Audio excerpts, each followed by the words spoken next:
हामी आज वचनको लागि हामी प्रार्थना गर्नेछौँ। हुन्छ, हामी वचनको लागि सबैजना सहभागी भइदिनु होला। हामी वचनको लागि प्रार्थना गर्छौँ। धन्यवाद स्वर्गीय सिंहासनमा विराजमान हुने प्रभु तपाईँ परमेश्वर, यो सुन्दर समय प्रभु धन्यवाद दिँदछौँ। म वचनको निम्ति प्रार्थना गर्छु परमेश्वर पिता। अझ तपाईँको छोराले प्रभु जुन हाम्रो बिचमा वचन ल्याउँदै हुनुहुन्छ प्रभु, त्यो वचनद्वारा परमेश्वर हामी सबैजना परिवर्तन हुन सकेको होस् प्रभु। हामी वचनलाई प्रभु अनि मनन गरेर प्रभु आफ्नो भित्री व्यवहारलाई मेरो उतार्न सकेको होस् प्रभु। साँच्चै नै हामी सुन्नेलाई प्रभु तपाईँको हातमा राख्दछौँ। साँच्चै नै पिता पवित्र आत्मा तपाईँ प्रभुको शक्तिले हामीले सुन्न सकौँ। पवित्र आत्मा यो तपाईँले दिनुभएको यो कामद्वारा प्रभु हामीले सुन्न सकौँ। मेरो प्रभु आफ्नो हृदयबाट हामीले मनन गर्न सकौँ। पिता हामीले सहायता गर्नुहोस् प्रभु। अनि वचन आउने प्रभु हरेक शैतानी बन्धनलाई प्रभु तपाईँ येशूको नाममा तोड्दछ प्रभु। हामी प्रभु असल तरिकाले हामी वचन सुन्न सकौँ, पवित्र आत्माको महिमा गर्न सकौँ। पवित्र परमेश्वर तपाईँले सहायता गर्नुहोस् र वचन दिने तपाईँको छोराको जीवनमा प्रभु तपाईँ हुनुहोस् प्रभु। उहाँको जीवनमा तपाईँ प्रभु भएर बोल्नुहोस् प्रभु। तपाईँको अभिषेक बनाउनुहोस्, तपाईँको अनुग्रहलाई आशिषद्वारा प्रभु अनि प्रभु बोल्न सकेको होस् प्रभु। तपाईँले सहायता गर्नुहोस् प्रभु। तपाईँ प्रभुमा सबै कुरो सम्भव छ। राजा परमेश्वरको वचनलाई आज यस तपाईँको छोराद्वारा प्रभु अनि प्रस्तुत गर्न गइराख्नु भएको छ प्रभु। तपाईँको छोरालाई प्रभु तपाईँले सहायता गर्नुहोस्। सुरुदेखि अन्तिम भागसम्म पवित्र आत्मा तपाईँ भएर बोल्नुहोस् प्रभु। तपाईँको शक्तिद्वारा बोल्न सकिएको होस् प्रभु। सुन्ने सुनाउने तपाईँ पक्षमा प्रभु सुन्ने प्रभु भइकन प्रभु तपाईँले अगुवाई गर्नुहोस्। पवित्र परमेश्वरको शक्तिमा प्रभु डराउनुहोस् प्रभु। धन्यवाद। सुरुदेखि अन्तिम भागसम्म पवित्र आत्माको हातमा राख्दै आशिष माग्छु येशू प्रभुको नाममा। आमेन। हुन्छ, सबैजनालाई जय मसीह। आजको यो सुन्दर बिहान परमेश्वरले हामीलाई दिनुभएको छ र यो सुन्दर बिहानीमा आज शनिबारको दिन परमेश्वरलाई धन्यवाद भएको होस्। र आज हामीले परमेश्वरको महिमा स्तुति प्रशंसाबाट उचालेका छौँ, परमेश्वरको नामलाई उचालेका छौँ, उहाँलाई धन्यवाद दिएका छौँ जो हामीले निरन्तर गरिआएका छौँ र गर्नु पनि पर्दछ। तपाईँलाई म एउटा कुरा भन्न चाहन्छु कि क्रिस्चियनिटीमा धेरै धेरै डेनोमिनेसनहरू छन्, धेरै सङ्घ संस्थाहरू छन्।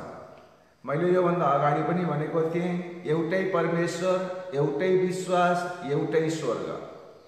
कसरी धेरै प्रकारका भए, कसरी धेरै प्रकारका मानिसहरूले विभिन्न प्रकारका कुराहरू निकाले। यो कुरा आज तपाईँहरूको माझमा म थोरै कुरो बताउन चाहन्छु। वर्षौँ हजारौँ वर्ष अगाडि जब प्रभु येशूको देहावसान भयो, स्वर्गारोहण भयो अनि त्यसपछि वर्षपछि विभिन्न प्रकारका मानिसहरूले विचार गरे कि आफ्नो आफ्नो नामलाई प्रख्यात गर्नलाई विचार गरे र जो आफ्नो आफ्नो नामलाई प्रख्यात गर्न विचार गरे र उनीहरूले आफ्नो नामलाई प्रख्यात गर्ने आँखाबाट बाइबललाई उनीहरूले हेर्न थाले।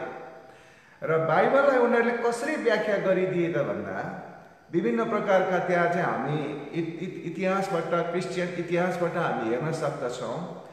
जर्मनहरूले, त्यसपछि यहुदीहरूले, त्यस्तै गरिकन अरू फरेनहरूले विभिन्न प्रकारका थियोलोजनहरू निस्किए र एउटा थियोलोजनले बाइबललाई एक किसिमले व्याख्या गर्यो, अर्को थियोलोजनले बाइबललाई अर्कै किसिमले व्याख्या गर्यो। त्यसको रिजल्ट के हुन आयो त भन्दाखेरि विभिन्न प्रकारको डेनोमिनेसनहरू उत्पन्न भए र एउटाको प्रभु एउटै हो, परमेश्वर एउटै हो, तर उनीहरूले व्याख्या गर्ने तरिका फरक फरक फरक प्रकारले आफ्नो आफ्नो हाँगालाई बढाएर लगे। अनि यसरी आफ्नो आफ्नो हाँगालाई बढाएर लगिसकेपछि अहिले हामी तपाईँ देख्न सक्नुहुन्छ यो संसारमा, नेपालमा पनि अहिले विभिन्न प्रकारका हाँगाहरू हुन्छन्। कसैले भन्छ म यो हुँ, कसैले भन्छ म त्यो हुँ। धेरै मानिसले मलाई पनि सोध्दछन्, तपाईँ अब जस्तो अहिले भनौँ कतिपय ब्याप्टिस्ट हुँ भन्छ, कतिपय क्यारिस्मेटिक हुँ भन्छ, कतिपय चाहिँ मेथोडिस्ट हुँ भन्छ, कतिपय अर्थकै भन्छ, कतिपय इभान्जलिकल हुँ भन्छ। अनि यी सबै किसिमका हाँगाहरू चाहिँ किन यी सबै किसिमका हाँगाहरू निक्लिए?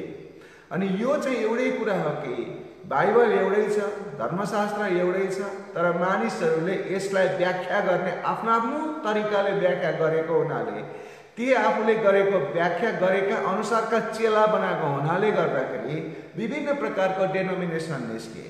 तर हामी चाहिँ के हुनुपर्छ? अब आज हामीले यो कुरो बुझ्न जरुरी छ कि आखिर यिनीहरू के हुन् त? कसैले पवित्र आत्मालाई मान्दिन भन्छन्, कसैले पवित्र आत्मालाई मान्छु भन्छन्, कसैले पवित्र आत्माको बप्तिस्मा खोज्छन्, कसैले पर्दैन त्यो भन्छन्, कसैले अन्य भाषा बोल्ने कुराहरू गर्छन्, कसैले अन्य भाषा बोल्नु हुँदैन भन्छन्। अनि व्हाट आर दोज? ती सबै के हुन्? के यो अन्य भाषा बोल्नु पर्छ भन्नेहरूले पुरै अन्य भाषा नै बोल्नुपर्छ भनेर पुष्टि गर्न सक्छ कि, अथवा अन्य भाषा बोल्नु हुँदैन भन्नेले अन्य भाषाको कुरो बाइबलमा छैन भनेर पुष्टि गर्न सक्छ कि? यो किसिमको अवस्थालाई के भन्छ भने डेनोमिनेसन भन्छ, डेनोमिनेसनल माइन्डसेट। डेनोमिनेसनल माइन्डसेटले के गर्छ भने तपाईँ हामीलाई जोड्दैन, तर तपाईँ हामीलाई फुटाइदिन्छ। यसले डिभिजन ल्याइदिन्छ। अनि डिभिजन चाहिँ तपाईलाई हामीलाई थाहा छ, प्रभुले भन्नुभएको छ डिभिजन भनेको चाहिँ प्रभुबाट होइन, एकता चाहिँ प्रभुबाट हो भन्ने कुरा हामीलाई थाहा छ भने हामी किन डिभाइडेड हुने? अनि यहाँ अर्को पनि कुरा एउटा भनिन्छ, एउटा एरियामा गएर एकजना नयाँ पास्टर आएर सेवाकाई सुरु गर्यो भने वरिपरिका मण्डलीहरूले त्यसलाई रिस गर्ने, डाहा गर्ने, अनि त्यसलाई त्यो विरोध गर्ने, अनि यस्तो किसिमको माहौल पनि हामीले देखेका छौँ। भनेपछि यहाँ चाहिँ आफ्नो मात्रै नामलाई अगाडि ल्याउने, परमेश्वरको नामलाई होइन कि आफ्नै मात्रै नामलाई अगाडि ल्याउने, अनि यी सबै कुराहरू अहिले आइराखेका छन्। अनि अहिले आएर नेपालमा पनि हामी देख्छौँ कतिपय फेरि अर्को डिभिजन पनि सुरु हुँदैछ भन्ने कुराहरू हामीले कता कता सुन्दैछौँ। त्यो कुरा चाहिँ के हो भनेदेखि अति अनुग्रहवादी र अनुग्रहवादी। अब अति अनुग्रहवादीले के भन्छ भने, अनुग्रहवादीले के भन्छ भने अनुग्रहद्वारा मात्रै मुक्ति हुन्छ।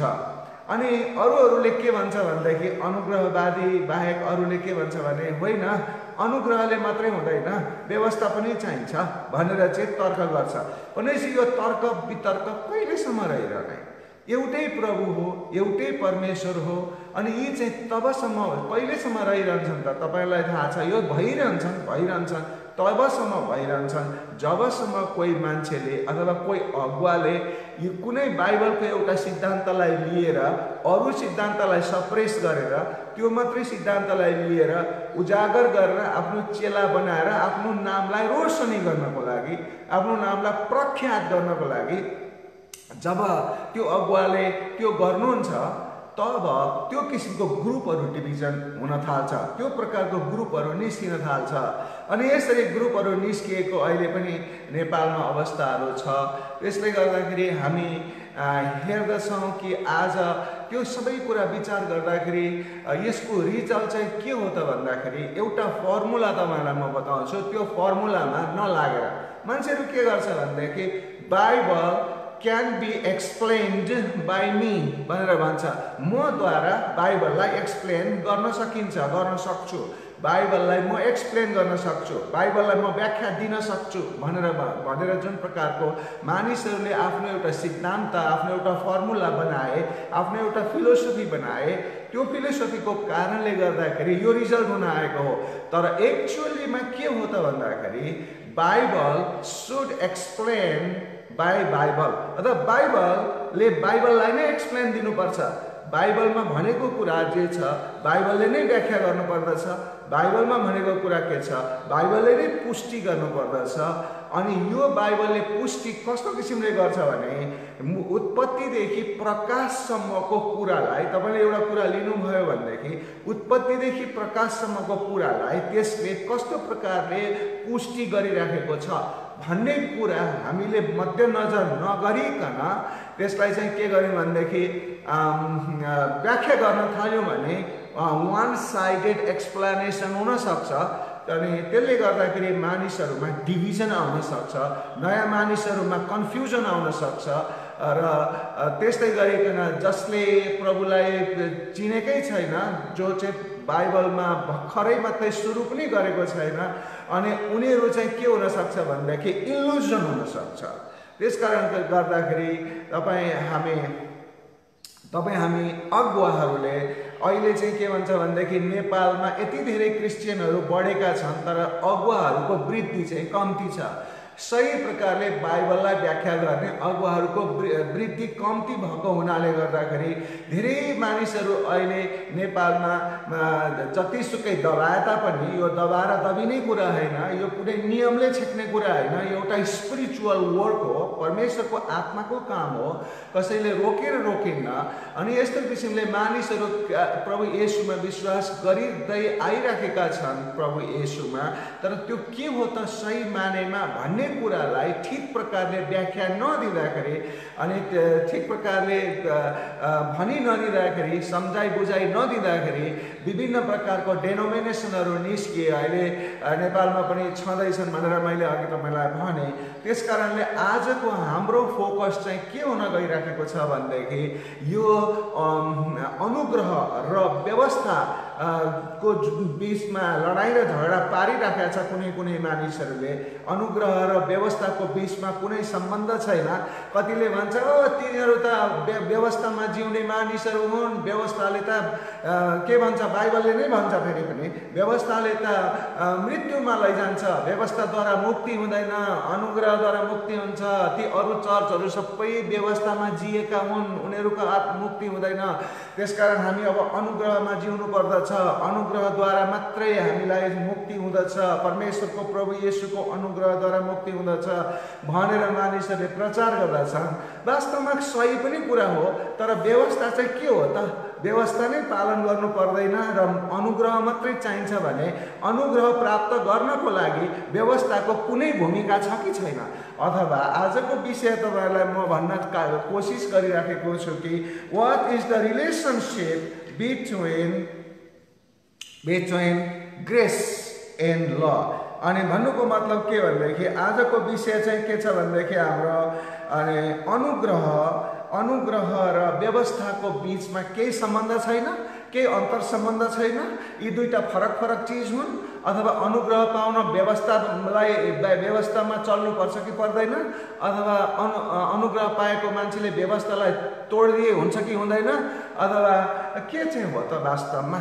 हामी त झगडा चाहँदैनौँ, हामी कन्फ्लिक्ट चाहँदैनौँ, हामी स्वर्ग चाहन्छौँ। आमेन। अनि स्वर्गको लागि हामी जतिजना हामीहरू छौँ, हामी जति अगुवाहरू हुनुहुन्छ तपाईँहरू, कतिजना अगुवाहरू हुनुहुन्छ तपाईँहरू, यस्तो बाइबल स्टडीमा अलिकति डिपली अध्ययन गर्न जानुपर्दछ। साथै म अरू विश्वासी जनहरूलाई पनि, प्रभुका जनहरूलाई पनि के आग्रह गर्दछु भने बाइबल अध्ययनमा तपाईँहरूले एकदम, बाइबल अध्ययन भनेको पढ्ने मात्रै होइन, बाइबल अध्ययन deep down, go into the Bible, back to the Bible, what Bible is saying, what Bible is focusing about Jesus Christ भनेर तपाईले एउटा एकदमै राम्रोसँग तपाईँ हेर्न जरुरी छ।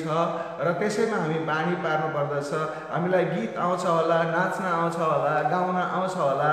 अनि एकजना पास्टरले भनेको मैले सुनेको थिएँ एकदम इमोसनल वेमा, प्रभु येशूलाई त मर्ने बेलामा एउटा लगौटी पनि दिएन लाउनलाई, एउटा धरो पनि दिएन, नाङ्गै मारियो भनेर सबलाई रुवाइदिएको छ। आफूलाई प्रेम गर्ने परमेश्वरको बारेमा त्यस्तो भएपछि सबैजना रोँदै थिए। अनि त्यसकारण अब हामी चाहिँ त्यस्तो गर्न दिनु हुँदैन। पास्टरहरू कतिजनालाई दुःख परिरहेको छ, उनीहरूलाई हामी सहायता गर्नुपर्छ, त्यसकारण भेटी उठाउनुपर्छ भनेर भेटीमा लगेर ठोक्यो। अनि त्यस्तो मान्छेलाई इमोसनल बनाएर अनि कुनै प्रकारको आर्थिक लाभमा अथवा कुनै प्रकारको नामलाई प्रख्यात गर्ने काममा हामी लाग्न हुँदैन। सही प्रकारले बाइबललाई व्याख्या गर्नुपर्छ भनेर मेरो धारणा छ र बाइबलले पनि त्यही भन्दछ। किनभने Bible the word of God is given to you not only for your information but for your life transformation, so that you can transform the lives of multitude. के तपाईँले दिएको बाइबलको व्याख्याले मानिसहरूलाई त्यो प्रकाश भएको छ त अथवा छ कि छैन? अथवा हामीले जति एकजना यहाँ पास्टरले भन्नुहुन्थ्यो एक ठाउँमा चाहिँ सेमिनारमा बोलाएको रे, त्यो सेमिनारमा बिहानदेखि बेलुकासम्म मजाले सेमिनारमा सुनियो, कस्तो राम्रो वचन रहेछ, ओहो कस्तो राम्रो वचन रहेछ अनि भनेर वचन सुनायो। त्यो एउटा विदेशी आएर खाना पनि खायो, वचन पनि मजाले सुनायो, खुब चित्त बुझ्यो, खुब राम्रो लाग्यो, ओहो कति राम्रो। तर लास्टमा उसले के भनेछ भने जे लास्टमा बेलुकासम्ममा उसले त्यो सबै व्याख्या दिइसकेपछि लास्टमा भनेछ Jesus is not the lord, Jesus is just a man, so you don't have to believe in Jesus Christ भनेछ। भनेको मतलब के भने लास्टमा आएर उसले भनेछ सबै कुरो सुनाइसकेपछि लास्टमा आएर भनेछ येशू भनेको चाहिँ प्रभु होइन, ऊ चाहिँ एउटा साधारण मान्छे मात्रै हो, त्यसकारण प्रभु येशूमा विश्वास गरेर मुक्ति हुँदैन भनेर लास्टमा भनिसकेपछि मात्रै उहाँको आँखा खुलेछ, उहाँहरूको आँखा खुलेछ। उहाँकै टेस्टिमनीले भनेको थियो मलाई एउटा मिटिङमा। अनि आज आएर हामीहरू कति अगुवाहरूले पनि झुटा शिक्षकले आएर झुटा शिक्षा सिकाइराखेको पनि हामी चाल पाउँदैनौँ भने हाम्रो परमेश्वरको वचनमा कुन प्रकारको दखलता छ, कुन प्रकारको हामीहरूको त्यसमा हामी व्याख्या दिन सक्छौँ, त्यसमा कति सचेत छौँ, त्यसमा चेतना कति छ, त्यसमा ज्ञान कति छ भन्ने बारेमा हामीले आफूले बुझ्न जरुरी छ। आमेन। त्यसकारणले यो हामी जसले पनि परमेश्वरको वचनमा, किनभने अस्ति पनि मैले वचनमा भनेको थिएँ कि प्रभुले भन्नुभएको छ मेरा प्रजा ज्ञानको कमीको कारणले नष्ट भयो भनेको छ। भनेको मतलब ज्ञान भनेको के हो त भन्दाखेरि परमेश्वरको वचन, who is the Lord, who is God भन्ने बारेमा हामीले थाहा पाउनु जरुरी छ। र अस्ति पनि याह्वेको बारेमा मैले अलिकति बताएको थिएँ अनि आज पनि त्यो कुरो म तपाईहरुलाई बताउँछु र रिलेसनशिप बिट्विन ग्रेस एन्ड ल को बारेमा आज हामी छोटकरीमा हेर्नेछौँ। आमेन। आउनुहोस्, हाम्रो प्रार्थना भइसकेको छ। तपाईलाई म यसमा यो परिचय दिन चाहन्छु कि the word grace comes from the word Greek वर्डबाट त्यो आएको छ। त्यो ग्रीक वर्डको नाम हो क्यारिस अथवा कसैले च्यारिस पनि भन्दछ। त्यसको मतलब हो के भन्दाखेरि परमेश्वरको अनमेरिटेड फेभर। परमेश्वरको अनमेरिटेड फेभर भनेको परमेश्वरले कुनै पनि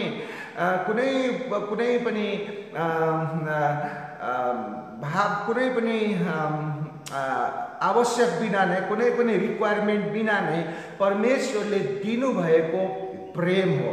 यो प्रेम चाहिँ के हो त भन्दाखेरि इट इज ए गिफ्ट। यो गिफ्ट चाहिँ के हो भने परमेश्वरबाट चाहिँ के आएको छ भनेदेखि एउटा इनामको रूपमा आएको छ, एउटा गिफ्टको रूपमा आएको छ। अनि यो गिफ्टको रूपमा आएको छ भनेपछि this unmerited favour of God is for those who repent and trust in Christ. यो किसिमको अनमेरिटेड फेभर चाहिँ मेरिटेड फेभरमा अनमेरिटेड फेभरमा तपाईहरु फरक छुट्याउनुस् है। मेरिटेड फेभर भनेको हामीले कमाउन सक्ने प्रेम, कमाउन सक्ने सम्पत्ति। अनमेरिटेड फेभर भनेको हामीले कमाउन नसक्ने, हाम्रो क्षमताभन्दा बाहिरको सम्पत्ति। तपाईले कमाउनै नसक्ने, तपाईले पाउनै नसक्ने, तपाईको क्षमताभन्दा बाहिरको चीज कसैले तपाईलाई दियो भने त्यो चाहिँ तपाईले अनमेरिटेड भनेर भनिन्छ। र यो चाहिँ यस्तो किसिमको अनमेरिटेड फेभर अफ गॉड, परमेश्वरको अनमेरिटेड फेभर हो, प्रेम हो, जुन चाहिँ त्यस्तो व्यक्तिलाई मात्रै उहाँले दिनुहुन्छ जसले प्रभु येशू ख्रीष्टको नाउँमा पश्चाताप गर्छ र उहाँलाई विश्वास गर्दछ। हालेलुया। अरु केही पनि होइन। त अनमेरिटेड ग्रेस भनेको अनुग्रह। अनुग्रह भनेको त्यस्तो व्यक्तिले परमेश्वरको अनुग्रह, यो टिचरको अनुग्रह होइन। म पनि टिचर हुँदाखेरि अहिले पनि टिचरै छु। कोही स्टुडेन्ट पास भएन, 40 काटे पासमा 38 ल्यायो भने के गर्नु, 2 नम्बर थपेर पास गरिदिन्छु। यसको मतलब त्यो के हो त भन्दा त्यो विद्यार्थीको क्यापेसिटीले ल्याएको 2 नम्बर होइन, त्यो चाहिँ मैले नै दिएको, मबाट नै दिएको अनमेरिटेड फेभर हो, अनमेरिटेड एडिङ भयो उसमा। त्यस्तै किसिमले परमेश्वरले हामीलाई पनि अनुग्रह दिनुहुन्छ, ग्रेस दिनुहुन्छ। तर तपाईँ विचार गर्नुहोस्, यदि टिचर हुनुहुन्छ भने कुनै स्टुडेन्टले त पास 40 काटे पासमा अनि उसले लेखेन, जाँचैमा आएन, उसले लेखेन अनि भने तपाईँ के 40 को 40 ग्रेस दिन सक्नुहुन्न, दिनुहुन्न। तर उसले यदि लेखेर 20 ल्यायो भने 20 ग्रेस दिनुहुन्न। यसको मतलब उसले के त्यसको मतलब उसले 38 ल्याउनलाई के गर्नु पर्यो, उसको तर्फबाट उसले पनि मेहनत गर्नु पर्यो, तब मात्रै पाउने भयो unmerited favour from the teacher. अनि त्यो जुन टिचरबाट पाउने अनमेरिटेड फेभर छ, ग्रेस छ, अनुग्रह छ, 2 नम्बर छ, अनि बल्ल उसले पाउने भयो, नत्र पाउने भएन। यही कुरो यहाँ भन्दैछ कि त्यस्तो व्यक्तिले मात्रै त्यो अनमेरिटेड फेभर पाउँदछ, त्यस्तो व्यक्तिले मात्रै त्यो परमेश्वरको अनुग्रह पाउँदछ जसले के गर्नु पर्यो, केही त गर्नु पर्यो नि, केही चिज त गर्नु पर्यो। के गर्नु पर्यो भने यहाँ 2टा कुरा म भन्न चाहन्छु, धेरै छ तर धेरै अप्ठ्यारो किन पार्नु। 2टा कुरा छ। एउटा कुरा के छ, आफ्नो पापको लागि पश्चाताप गर्ने, नम्बर 1, नम्बर 3 प्रभु येशूलाई विश्वास गर्ने। यी 2टा काम गर्ने मानिसलाई परमेश्वरको त्यो अनमेरिटेड फेभर आउँदछ भनेर चाहिँ भनिएको छ। God's grace comes from himself that we do not deserve. हामी कमाउन सक्दैनौँ, तर परमेश्वरले त्यो हामीले कमाउन नसकेकै कारणले गर्दाखेरि परमेश्वरले हामीलाई त्यो अनुग्रह दिनुहुँदछ। किनभने हामी पर्फेक्टली परमेश्वरले चाहेको जस्तै गर्न सक्दैनौँ, त्यस्तै गरी चल्न सक्दैनौँ। काहीँ न काहीँ हाम्रो के हुन्छ त भन्दा कमजोरी भइरहन्छ। त्यसैले if some is merited, it means we can earn it. If we can earn the grace by our own effort, we could not earn our salvation by our own works. अब यसलाई भन्दछु, यदि हामी परमेश्वरको अनुग्रहलाई आफ्नो बल र बुताले पुरै कमाउन सक्ने हो भने स्वर्गको बाटो पनि हामी आफै बनाउन सक्छौँ भन्न खोजेको हो। स्वर्गको बाटो बनाउन तपाईँ सक्नुहुन्छ, म सक्छु। कुनै धर्मले बनाउन सक्दैन।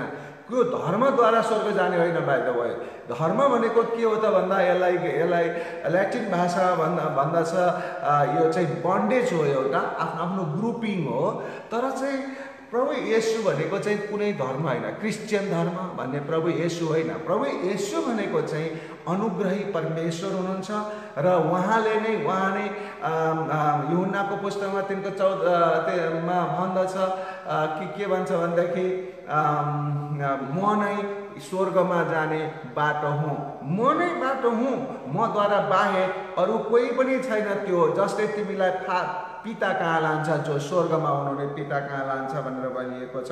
त्यसकारण स्वर्गमा पुग्ने तपाईँको र मेरो यदि एउटै मात्रै लक्ष्य हो भने र यो पृथ्वीमा हुँदा तपाईँको र मेरो लक्ष्य नाम मात्रै कमाउने होइन भने, तपाईँको र सुन्नुहोस् है तपाईँको र मेरो लक्ष्य यो पृथ्वीमा हुँदा आफ्नो नाम मात्रै कमाउने लक्ष्य होइन भने र तपाईँको लक्ष्य मेरो लक्ष्य यदि स्वर्गमै जाने लक्ष्य हो भने हामीले बुझ्नु पर्दछ हामीहरूलाई त्यो परमेश्वरको त्यो येशूको अनुग्रहको आवश्यक पर्छ।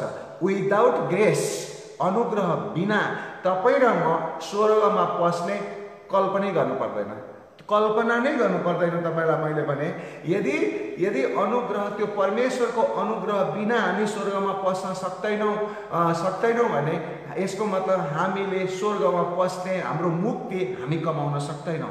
यदि हामी कमाउन सक्दैनौँ, यही कुरा भन्छ, if you couldn't get salvation through your works there would no meaning of grace of God. रोमनको 11:6 तपाईँले हेर्नुहोस् कि के भनेछ भनेदेखि रोमन 11:6 एकचोटि हेर नानी। रोमन 11:6ले के भनिरहेको छ भन्दाखेरि हामीले कमाउन सक्दैनौँ। यदि कमाउन सक्थ्यौँ भने, यदि त्यो परमेश्वरको ग्रेस हामीले कमाउन सक्थ्यौँ भने, यदि त्यो परमेश्वरको अनुग्रह हामीले कमाउन सक्थ्यौँ, हाम्रो कामद्वारा कमाउन सकिन्थ्यो भने, नराम्रो कामद्वारा त हुँदैन, राम्रो कामद्वारा हामी कमाउन सक्थ्यौँ भने अनि त्यो अनुग्रहको केही मतलब हुने थिएन। हामी त राम्रो काम गरेर भटाभट सिधै मोटरसाइकल लिएर हुन्छ कि गाडी लिएर हुन्छ कि हेलिकप्टर लिएर सिधै स्वर्ग सारेर पसे भइगयो नि स्वर्गदूतले भन्छ कता हिँडेको भन्दा म त राम्रो काम गरेर आएको नि, मलाई बाटो छोडिदियो भनेर भन्न सकिन्थ्यो। तर यो के भन्देखि रोमनको 11:6 के भन्छ हेरौँ त, तर अनुग्रहबाट हो पनि यो कर्मको आधारमा होइन, नत्र त अनुग्रह अझ अनुग्रह नै रहने थिएन। आमेन। यो कर्मद्वारा होइन, कर्मले गर्दाखेरि तपाईँ हामीले अनुग्रह कमाउन सक्दैनौँ, नत्र त यो अनुग्रह नै हुँदैन, यो शब्द नै यहाँ चाहिने हुने थिएन। त्यसैले गर्दा यहाँ पावलले भन्दैछ कि यो कर्मद्वारा होइन, यो चाहिँ परमेश्वरको अनुग्रहद्वारा हो। त्यसैले आजको जुन relationship between law and grace अथवा जुन प्रकारको व्यवस्था र अनुग्रहको बिचको जुन सम्बन्ध छ, त्यो सम्बन्ध बताउनको लागि तपाईँलाई मैले 3-4वटा पोइन्टहरू लिएर आएको छु। पहिलो मेरो पोइन्ट म तपाईँलाई बताउन चाहन्छु, ग्रेस थ्रु फेथ। ग्रेस अनुग्रह चाहिँ केबाट प्राप्त हुन्छ त भन्दाखेरि विश्वासद्वारा प्राप्त हुन्छ। अब हेर्नुहोस्, विश्वासद्वारा अनुग्रह प्राप्त हुन्छ। बिना विश्वास, प्रभु येशूमा गरेको बिना विश्वास तपाईँ हामीले अनुग्रह प्राप्त गर्न सक्दैनौँ भनेर यहाँ भनिएको छ। हामी फेरि पनि हेर्नेछौँ एफएसी 2:8देखि 9सम्म हामी हेर्नेछौँ। एफएसी 2:8देखि 9सम्ममा के लेखिएको छ, हामी त्यसबाट तपाईँहरूसँग बाइबल छ भने पल्टाउन सक्नुहुन्छ। धेरै धन्यवाद, तपाईँहरू वाचिङ गरिरहनु भएको छ। के भनेको छ 2:8देखि 9, किनभने अनुग्रहबाट विश्वासद्वारा तिमीहरूले उद्धार पाएका छौ र यो तिमीहरू आफैबाट होइन, यो त परमेश्वरको वरदान हो। परमेश्वरको वरदान हो। आमेन। 9मा कर्महरूद्वारा होइन, नत्र त मानिसले गमन गर्नेछ। आमेन। अब फेरि पनि यहाँनिर के भन्छ भने ग्रेस थ्रु फेथ भनेको मतलब अनुग्रह विश्वासद्वारा प्राप्त हुँदछ। के को अनुग्रह? परमेश्वरको अनुग्रह विश्वासद्वारा प्राप्त हुँदछ। Without your faith you can not earn any grace of God भनेर चाहिँ यहाँ भनिएको छ। त्यसैले no one has impossible to have salvation without grace. Grace बिना, मैले अघि नै भने, अनुग्रह बिना मुक्ति असम्भव छ। The grace is activated through faith in Jesus Christ भनेर मतलब के भनेदेखि ग्रेस भने अनुग्रहलाई एक्टिभेट गर्नको लागि, जस्तो तपाईँ यहाँ यो के भन्छ मोबाइलमा डाउनलोड गर्नुहुन्छ अनि एप्सहरू एक्टिभेट गर्नुहुन्छ, त्यस्तै गरिकन हामीले अनुग्रहलाई एक्टिभेट गर्नको लागि तपाईँले एउटा काम गर्नुपर्दछ। त्यो काम चाहिँ के हो भनेदेखि प्रभु येशूमा विश्वास गर्नु। प्रभु येशूमा मात्र तपाईँ विश्वास गरेपछि तपाईँलाई आउने परमेश्वरको अनुग्रह एक्टिभेट हुन थाल्दछ। अनि त्यसपछि if one believe in Jesus Christ as lord and saviour, he doesn't have to perform any good work भने तपाईँले यदि अघि मैले भनेको थिएँ कि हामी असल काम गरेर परमेश्वरको अनुग्रह प्राप्त गर्न सक्छौँ? सक्दैनौँ। तर यसको मतलब के हो त भन्दाखेरि अनि हामीले यो बुझ्नु पर्दछ कि कुनै पनि असल काम गरेर परमेश्वरलाई फकाउँला भन्नु पर्दैन, परमेश्वरलाई खुसी पारौँला भन्नु पर्दैन, परमेश्वरको अनुग्रह प्राप्त गर्ने चान्सै छैन। त्यसकारणले एउटै मात्रै कुरो के छ भनेदेखि तपाईँले प्रभु येशूमा सही प्रकारले विश्वास गर्नुभयो भने मात्रै प्रभु येशूको यानि कि परमेश्वरको अनुग्रह तपाईँलाई र मलाई आउँदछ भन्ने कुरा यहाँ एफएसी को पुस्तकले पनि हामीलाई सिकाइराखेको अवस्था छ। त्यसैले भन्छ believing in Jesus Christ is an act of accepting good news भनेको मतलब हामी यदि परमेश्वरमा प्रभु येशूमा विश्वास गर्छौँ भने, प्रभु येशूलाई ग्रहण गर्छौँ भने, प्रभु येशूलाई स्वीकार गर्छौँ भने यसको मतलब असल कामलाई स्वीकार गर्छौँ, असल खबरलाई स्वीकार गर्छौँ, सुसमाचारलाई स्वीकार गर्छौँ। त्यो के हो त भन्दा that's good news for us is because no one possibly keep the law perfectly।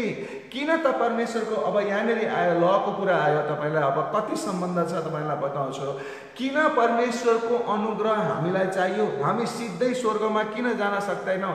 किन परमेश्वरको अनुग्रह हामीलाई चाहियो त भन्ने कुरामा तपाईँ हामीले विचार बाइबलबाट गर्दाखेरि के भन्छ भने बाइबलले कसैले पनि मानौ यहाँ एकजनाले भनेको थियो कि कति बाइबल भनेको एउटा बुक अफ ल पनि हो, बुक अफ गड्स ल पनि हामी त्यो दृष्टिकोणले पनि हेर्न सक्छौँ। किनभने बाइबलमा भनेको छ यो गर त्यो नगर, यो गर त्यो नगर, यो खाऊ त्यो नखाऊ, यहाँ जाऊ त्यहाँ नजाऊ, यस्तो कुराहरू धेरै धेरै धेरै धेरै धेरै छ। यसैलाई हामी के भन्छौँ भने ल भन्छौँ, यसैलाई हामी के भन्छौँ भने व्यवस्था भन्छौँ। अब परमेश्वरलाई थाहा छ कि यी सबै व्यवस्था पालना नगरिकन स्वर्गमा आउन सक्दैन भनौँ भने यी सबै व्यवस्था पालना, यी सबै नियम कानुनलाई पालना गर्ने कोही पनि संसारमा छैन। कसैको त्यो अभिज्ञतै छैन, कसैको त्यो सम्भवै छैन, कसैको त्यो क्षमतै छैन भन्ने कुरा चाहिँ हामीले पर्फेक्टली कसैले पनि आज्ञा पालन गर्न सक्दैन। कसैले पनि पर्फेक्टली त्यो व्यवस्थाको पालन गर्न सक्दैन। म व्यवस्थाको पालन गरेरै स्वर्ग आउँछु भन्यो भने चाहिँ कोही पनि आउन सक्नेवाला छैन। त्यसले गर्दा only Jesus Christ could who did that for us. तर कुनै पनि मान्छेले गर्न सक्दैन। तर प्रभु येशूले चाहिँ के गर्नुभयो भने सबै व्यवस्थाको पालना गरिदिनु भयो हाम्रो खातिर। उहाँको खातिर होइन, उहाँमा कुनै पाप थिएन। तर उहाँ त स्वर्गबाट आउनुभएको परमेश्वर मान्छेको रूपमा, अवतारको रूपमा यस पृथ्वीमा मानव जातिलाई स्वर्गको बाटो देखाउन आउनुभएको हो नि। उहाँमा कुनै पाप थिएन। तर तपाईँ कति भगवानहरू, अरू परमेश्वरहरू तपाईँ हेर्नुभयो भने कति राजनीतिमा हुन्छ, कति खोराफाती हुन्छ। अब भगवानले नै आँखा झिम्क्याइकन म हेर्छु, अरू पनि आँखा झिम्क्याइकन खोरापाती गरेको देख्छु। तर हाम्रो प्रभु सिधा सादा, शान्त स्वभावको, पाप नभएको, कसैलाई नफसाउने त्यस्तो किसिमको भएको हुनाले गर्दा उहाँले यी सबै व्यवस्थाहरू पालना गर्नुभयो। कसको लागि गर्नुभयो? हाम्रो लागि गर्नुभयो। किन गर्नुभयो? किनभने हामीले व्यवस्था, मानव जातिले यो व्यवस्था पुरा पालन गर्न सक्दैन। त्यसकारण यिनीहरूको तर्फबाट म चाहिँ पालना गर्छु भनेर गरिदिनु भयो। So that we may be free in keeping all laws in order to have eternal life. ताकि किन त्यो गर्नुभयो त प्रभु येशूले भन्दा, प्रभु येशूले चाहिँ हाम्रो पक्षबाट उहाँले सबै व्यवस्था पालन गर्नुभयो। किन त भन्दा ताकि हामीहरू सबै व्यवस्थाको पालना नगरे तापनि स्वर्गमा यानि कि अनन्त जीवनमा पुग्न सकौँ, जान सकौँ। त्यसैले गर्दा as a result of Christ sacrificial work he became worthy to experience God's grace।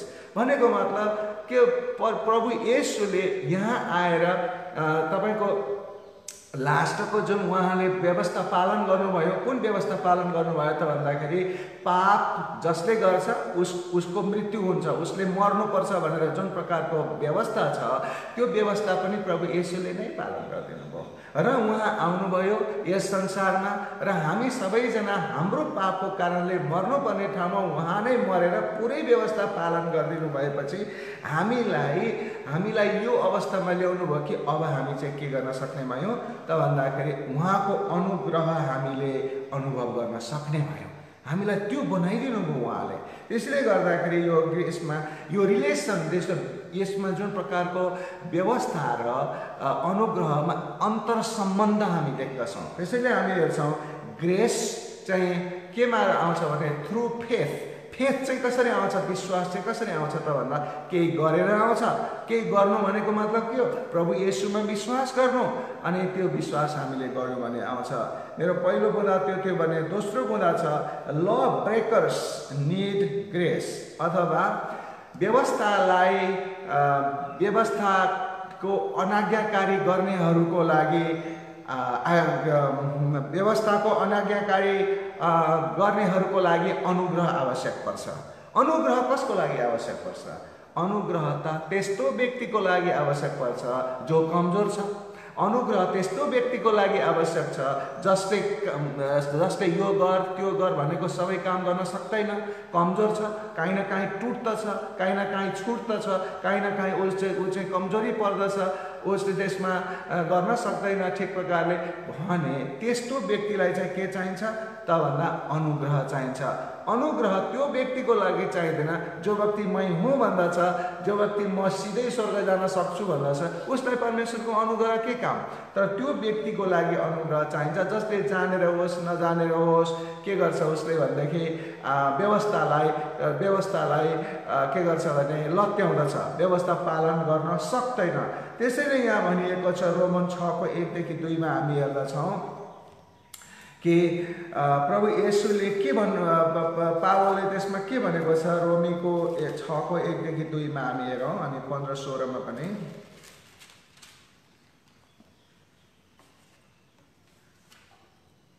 हुन्छ यसरी लेखेको छ, अब हामी के भनौँ, के अनुग्रह प्रशस्त मात्रामा होस् भनेर हामी पापमा लागिरहौँ त?